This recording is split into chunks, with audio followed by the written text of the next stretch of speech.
At exactly 6 a.m., the Texas morning was still cool, the kind of quiet that belongs only to ranch land and people who wake before the world starts demanding things. I stepped outside, boots crunching against gravel that my family had walked for generations, and twisted a single metal valve with a wrench worn smooth by decades of use. 10 seconds later, history collided with entitlement. Her front door exploded open. She stormed out half-dressed, hair soaked in shampoo, silk bathrobe flapping wildly as soap streamed into her eyes. She screamed like the world had ended. Not burned down. Not flooded. Ended. She shouted that I had cut her water, that I was sabotaging the neighborhood, that I needed to be arrested immediately. She fumbled with her phone, dialing 911 while still dripping foam down her face, shrieking accusations loud enough to scare my horses. What she didn't understand, what she never once paused to ask, was how turning off my water affected her shower.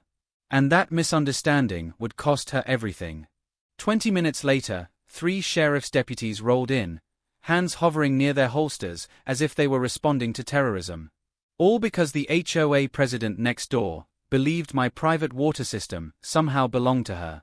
She paced her driveway in designer pajamas, ranting about property values, sabotage, and criminal interference, while her expensive vanilla shampoo mixed with the smell of pure entitlement hanging in the dawn air. The deputies were confused. Property maps were unfolded across the hood of a cruiser. Radios crackled. Then the county inspector arrived, confirmed what I already knew, and quietly told them the truth. I had done nothing illegal. I had turned off my own water on my own land. The lead deputy finally looked at her, and said the words that cracked the illusion she'd built around herself. Turning off your own water is not a crime. She stood frozen, dripping, stunned. But this wasn't the beginning of the story. It was the spark.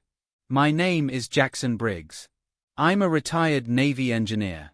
26 years fixing nuclear submarines teaches you 2 things very clearly: how systems actually work, and how to recognize people who create chaos to hide their incompetence. When my grandfather passed and left me 40 acres of Texas land, I thought I had inherited peace. Land that had been in our family since 1892. Water rights. Mineral rights. Grazing rights. Everything earned the old way. My grandfather built this place with his hands. He dug the well. Ran the electrical lines. Built the workshop where he restored Ford tractors into his 80s. He believed in independence. Not paperwork permission. Not suburban committees. Then California moved in next door. In 2019, developers bought the adjacent land and carved it into a subdivision of oversized houses for people pretending to be rural. The centerpiece was a massive marble-loaded mansion that cost more than most ranches combined. That's where she came in. Delilah Thornfield. 48. Newly divorced from a Silicon Valley executive. Armed with alimony, ambition, and an obsessive need to control anything within eyesight. She talked about authentic Texas values for exactly 3 months. On the 91st day, she became HOA president. Her mission was simple: remove anything that made her subdivision feel less exclusive. The first letter arrived over morning coffee. My horses and chickens were deemed incompatible with the residential character of the neighborhood. The second blow came through the tax office. Decorative streetlights. A manicured pond. Landscaping better suited for a resort. Overnight, my taxes jumped from $1,800 to $12,400, amenities I never asked for and couldn't even use. Then the complaints escalated. My workshop was too loud. My truck looked too rustic. My fencing wasn't aesthetically pleasing. Every letter ended with the same message: join the HOA or be forced in. When she called the county on me, claiming unsanitary livestock conditions, the inspector spent 2 hours verifying what I already knew. My animals were healthier than most people in her subdivision. He warned me quietly before leaving: watch yourself. She was filing more complaints than anyone he'd seen in 15 years. That warning came too late. She filed a legal petition claiming my land fell under HOA water restrictions and demanded a 60% reduction in usage. She walked it up my gravel driveway herself, heels crunching like a threat delivered in rhythm. That sound told me everything I needed to know. She didn't want compliance. She wanted surrender. 2 weeks later, she crossed her first irreversible line. She hired a private investigator to photograph my property, documenting when my animals drank water, how my irrigation ran, and what equipment I used. Then she filed a formal complaint claiming I was illegally hoarding water during drought conditions. That's when I stopped reacting and started digging. I spent a weekend in the county courthouse basement, going through records no one had touched in decades. Dusty deeds. Handwritten maps. Spanish land grants. What I found was devastating for her. My water rights didn't just predate her subdivision. They predated the city. They predated the county. They went back to 1847. In Texas, if you own the land, you own the water beneath it. Municipal limits don't override history. Then came the survey. 3 feet. Her prized decorative pond, the one she bragged about at HOA meetings, sat 3 feet onto my property. Built with water she had no legal right to use. I sent a certified letter demanding back rent, and documenting her pond consumed more water in a month than my entire ranch did in 3. Her response arrived fast. Cease and desist. Legal threats. But buried inside was the mistake that exposed her fear. She claimed the pond was grandfathered. It wasn't. I watched her read my letter through her kitchen window. Her face cycled from confusion to rage to panic. That was the moment I knew this fight was no longer about water. It was about survival, for her. And I hadn't even turned off the valve yet. Delilah Thornfield didn't retreat after the letter. She recalibrated. 2 weeks after I documented her illegal pond and water abuse, she escalated from paperwork warfare to total legal annihilation. 3 neighbors from her subdivision filed a joint nuisance lawsuit against me. The complaint accused my workshop of generating industrial-level noise pollution incompatible with residential zoning. According to their hired expert, some consultant wielding a decibel meter and confidence learned online, my grandfather's workshop was allegedly endangering children and destroying property values. The real objective wasn't subtle. If they couldn't choke me with water restrictions, they'd eliminate my income. Kill the workshop, kill my consulting work, drain my ability to maintain 40 acres, and force a sale. Suburban warfare disguised as environmental concern. What they didn't realize was that I'd already gone back to the courthouse basement. The workshop predates their subdivision. Predates the noise ordinances. Predates residential zoning entirely. When my grandfather built it in 1967, this land was zoned agricultural and light industrial. Texas law doesn't erase lawful use because someone builds houses later. Grandfathered use isn't a loophole, it's a shield. But the real weapon wasn't just defense. It was disclosure. Texas real estate law requires sellers to disclose existing zoning conflicts within 500 feet of any residential sale. Agricultural and industrial operations are material facts.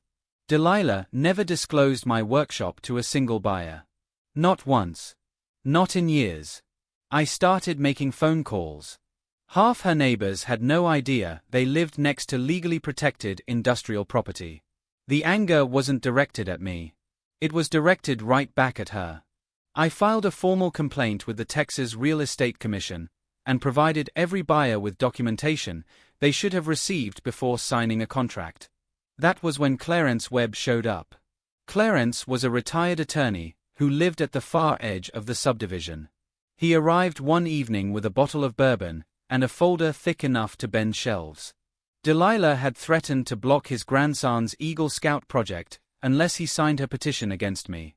Clarence had spent years researching HOA abuse cases, waiting for the right moment. This was it. Inside his folder were call logs, emails, photographs, recordings, months of meticulous documentation. Witness intimidation.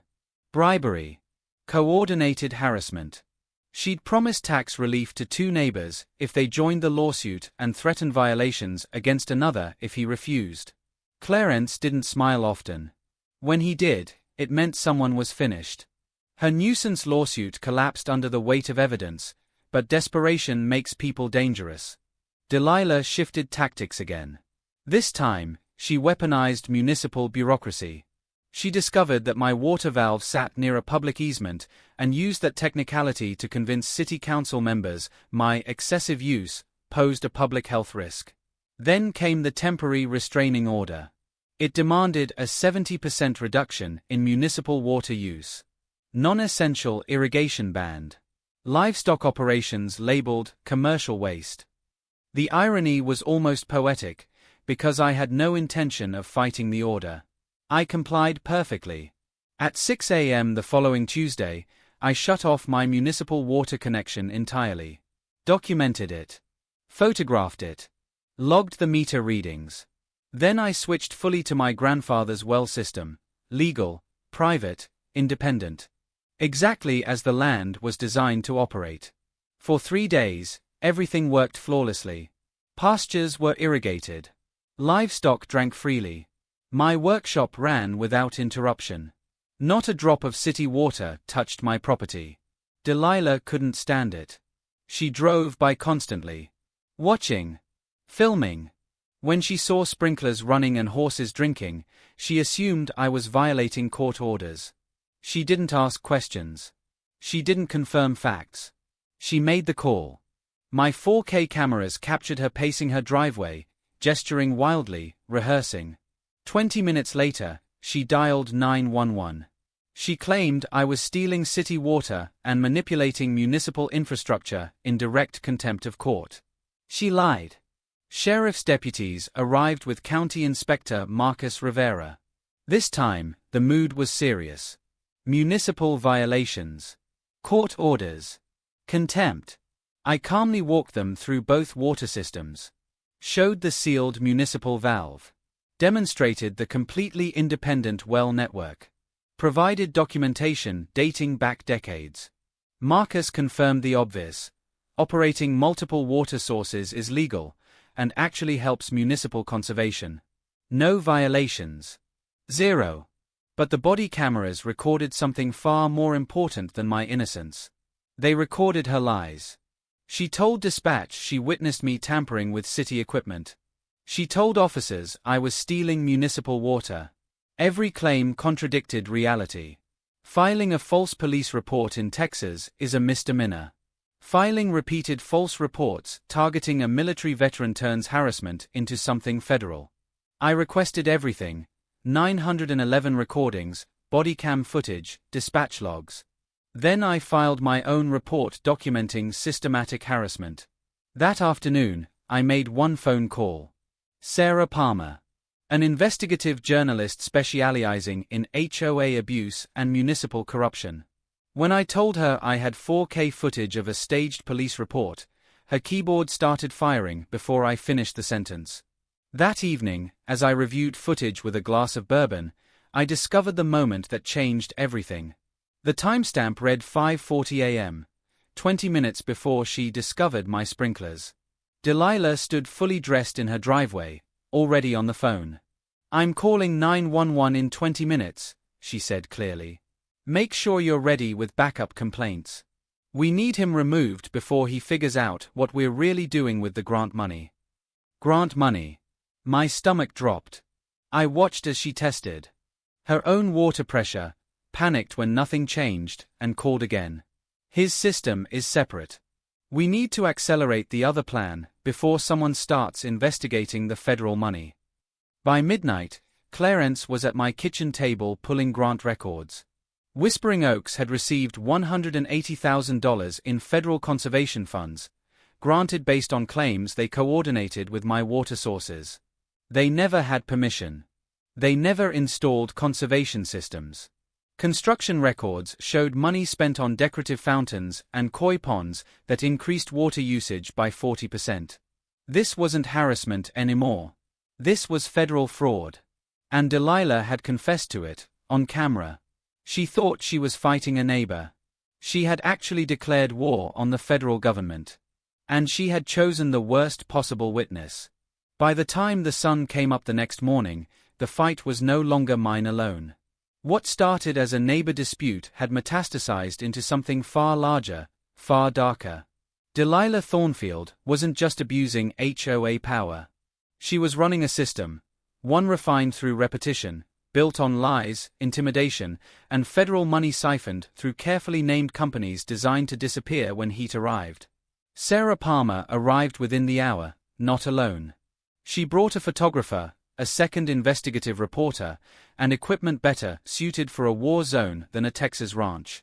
When I played the footage of Delilah's early morning coordination calls, her face hardened in that way journalists get when a story crosses from interesting into historic.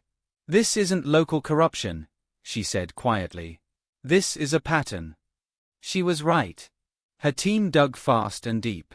Records from California, Arizona, Nevada. Same playbook every time. Move next to independent water rights. Manufacture conflict. File false complaints. Apply for conservation grants claiming cooperation that never existed. Pocket the money. Force a sale. Repeat. She had done it before. She just had never encountered someone with professional-grade surveillance and the patience to let her talk. Clarence called it overwhelming leverage. Federal prosecutors call it a gift. My kitchen turned into a command center. Laptops hummed. Documents stacked high. Marcus Rivera provided county records that showed Whispering Oak's actual water consumption had increased every year despite Delilah's glowing reports. One property, hers, used more water than my entire ranch combined. And she had filed false progress reports to keep federal funding flowing. Grant fraud. Insurance fraud. Money laundering. Civil rights violations. Witness intimidation. Extortion. Racketeering.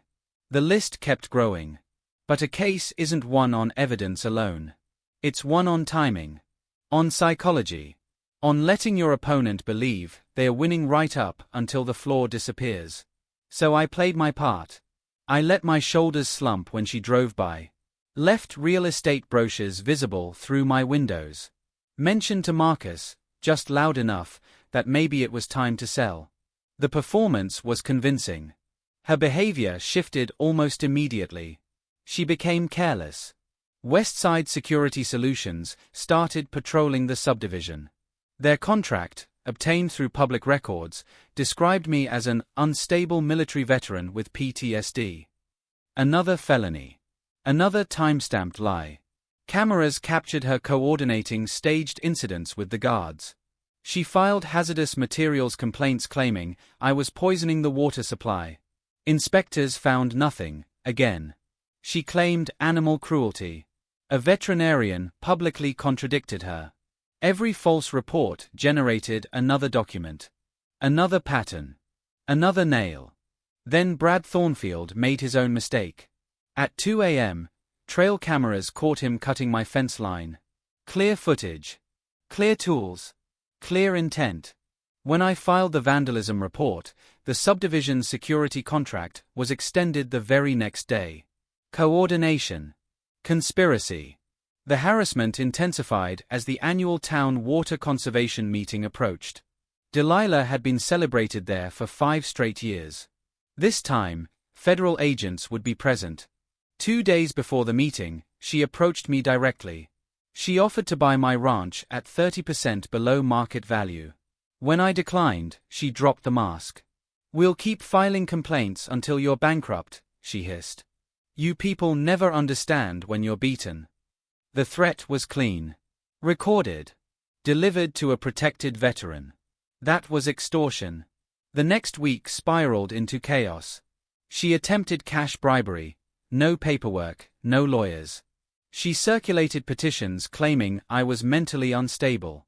She staged vandalism and tried to pin it on me using her own spray paint. She filed sworn affidavits full of lies while under federal scrutiny. Then she made her final, catastrophic move.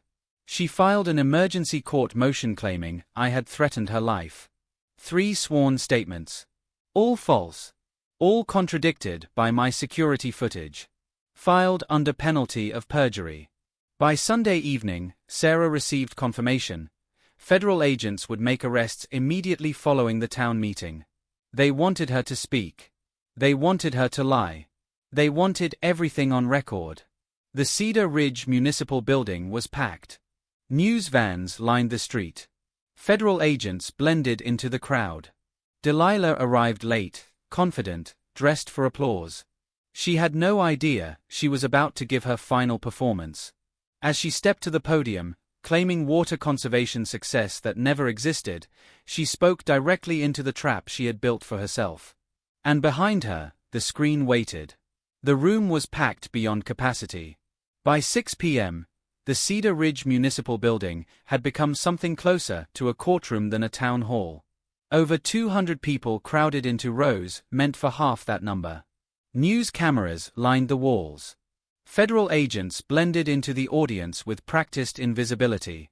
The air buzzed with that rare tension that only exists when people sense history about to bend. Delilah Thornfield arrived late, exactly as she always did. She swept into the room wearing a tailored blue suit that cost more than most residents' monthly mortgage payments. Her private security hovered close, and a professional photographer followed her every step. She looked like victory personified. Calm, polished, untouchable. She had no idea the FBI had been monitoring her communications for weeks. County Commissioner Walsh opened the meeting with the usual pageantry. Commendations, plaques, smiles. Then he read the words that would seal her fate. We are honored to recognize Whispering Oaks and its HOA president, Delilah Thornfield, for exceptional water conservation leadership. She smiled as applause echoed through the room and walked confidently to the podium.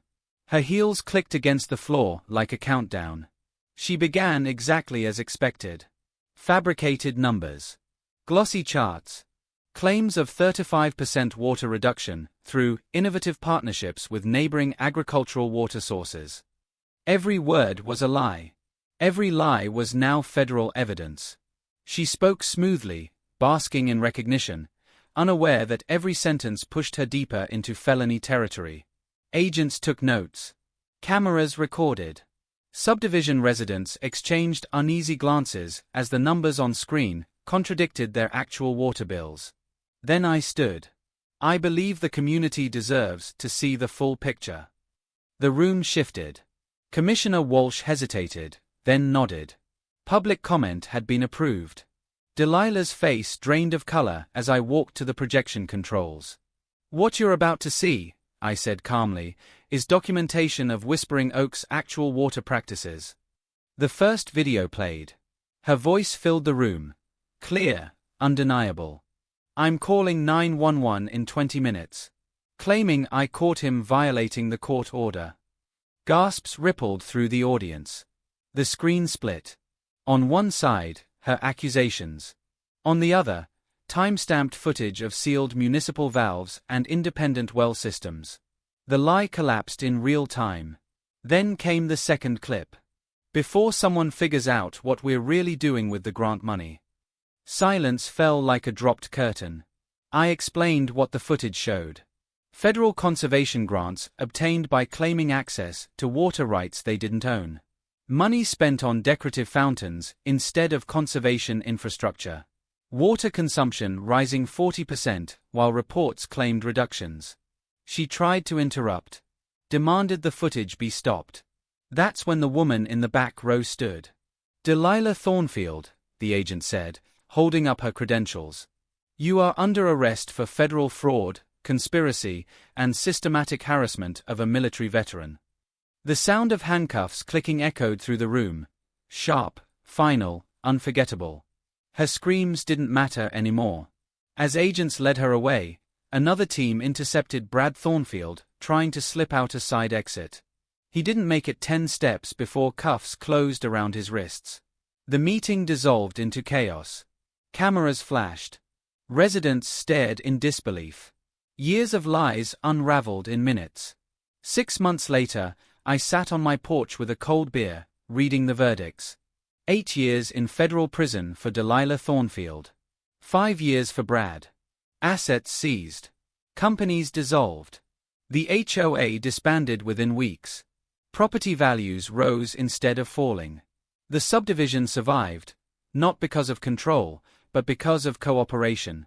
My grandfather's ranch became something more than land. It became evidence. Training material for federal prosecutors. A case study for exposing HOA abuse nationwide. Children now visit on school trips to learn about water rights and independence. Veterans call me for help protecting their property from the same kind of weaponized bureaucracy. And the water still flows, clean, legal, and free, through land my family has owned since before Texas was a state. Delilah wanted control. What she got was accountability. And the final lesson she never learned until it was far too late was simple. Never pick a fight with a man who owns the land, the evidence, and the patience to let you destroy yourself on camera.